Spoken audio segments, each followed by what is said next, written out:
Welcome, friends, to a web exclusive of the Scoreboard. Your Battle Mountain Huskies had a bye week last week, so they got some time to rest up, heal up, and refocus themselves on the coming schedule. Their last 5 games are all league games, so the amount of competition, quality of competition, if you will, slightly lower than what they faced at the beginning of the year. Remember, head coach Jim Schuppler heavily front-loaded their schedule with out-of-league teams that were extremely high-ranked in order to get them more points for the playoffs. So I wanted to celebrate the return of Huskies football with another exclusive interview with head coach Jim Schuppler. So I went on down to Battle Mountain Huskies Stadium this Wednesday before their game against Palisade on Friday night to get Jim Schuppler's thoughts on what the season has been and how Palisade is going to be as a team. So let's kick it over to head coach Jim Schuppler right now.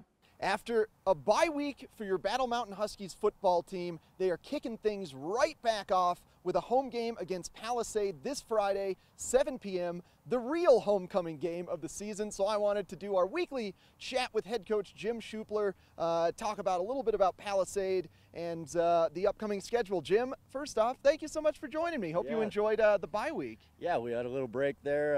Anxious to get back to it, though. Yeah, absolutely. Any unique practicing going on in bye week, or just more rest and kind of mental relaxation and resetting? I wouldn't say rest, but yeah, definitely recovery and getting the guys back in the weight room pretty steadily through the week and getting our bodies right for the second half of the season. Yeah. So this week, going up against Palisade, really kicking off your league-heavy end of the season schedule. You've got 5 games now. They're all league-focused. Starting with Palisade, they're going to bring some unique stuff to the table. Yeah, they run option, and they have since I've known Palisade. And they've got a good little quarterback who is going to give us fits if we don't wrap him up. He's small, but he's feisty. He's very smart with the option. He's their leading rusher. So our focus all week has been to shut down their quarterback and make him beat us somewhere else. Is that just throwing more manpower at the defensive line to kind of stop that if you know that there's a higher potential for runs? Yeah, absolutely. We'll be up toward the line. We have option. You've got to be assignment based, but we're really looking to take away the quarterback running ability. And so, if they beat us somewhere else, they beat us somewhere else. But he's their leading rusher. He's what they've leaned on, and he's what we're aiming to stop. Is this the running option? Is that unique to Palisade within your league? Well, up until this year, Eagle Valley has taken it on as well now. And it's a proven offense. It's been around 50, 60 years. You'll see Air Force running it, Army, Navy. Those teams are all running it for a reason. It's a good, sound offense, very run-based. I think they've got less than 40 passes on the season. But if you're running the ball effectively, you don't have to pass it very much. Yeah. So on the offensive side for you, does that mean you want to counter with an air game or stick to just leaning on Kayagawa, Tanner Roberts? We'll always kind of base out of the run game, but Elijah Morales returns this week, and although Garridos did awesome for us as a sophomore coming in, Elijah brings a little bit, a little more savvy approach to it, and we can expand our pass game a little bit more. Palisade's going to be big up front, and they always are, and so we'll have to find ways around that, and some of that will be through the air.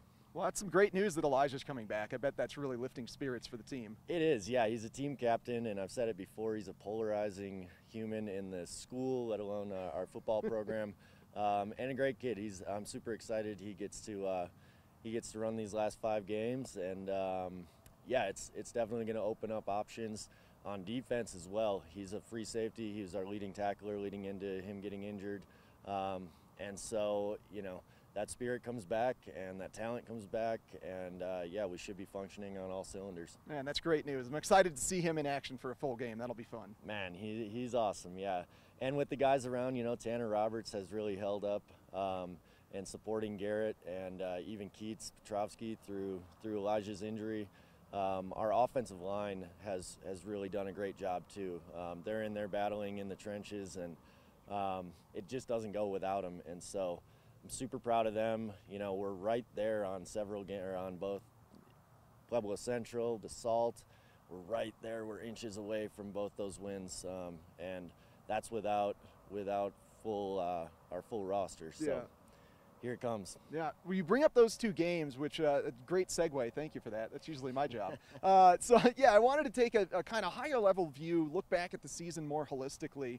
Your 1-4 record, but like you said, 2 of those games against Basalt, that's a double overtime game. You barely missed a field goal in the closing seconds.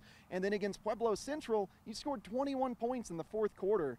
How much mentally is it about letting the players know that you were inches away from being 2-2 or 3-2 on the season, essentially? You're still fully in this. Yeah, we absolutely are. We're still in playoff race, and that is the reminder. You know, these are high school kids, and we're the adults, and we're the ones that got to dial them in and focus them in.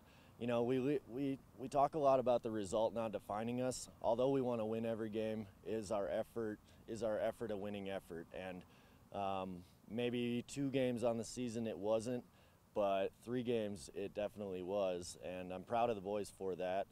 That comeback in Pueblo was, you know, we're 3 captains down, 3 senior starters down. For those guys to hone in at the end there and make a run and even put us in the position to win that game was really special. I think a turning point in the season, and so you know, we'll be looking to grow on that and grow on those young guys who held us up, and yeah, I'm excited. Excellent, my friend. Well, they got a good voice leading them. Keep the heads on straight and get out there and get a big victory against Palisade this week. All right, will do. Well, thank you so much to Jim Schuppler. Remember, keep tuning into the Scoreboard for more on your Battle Mountain Huskies.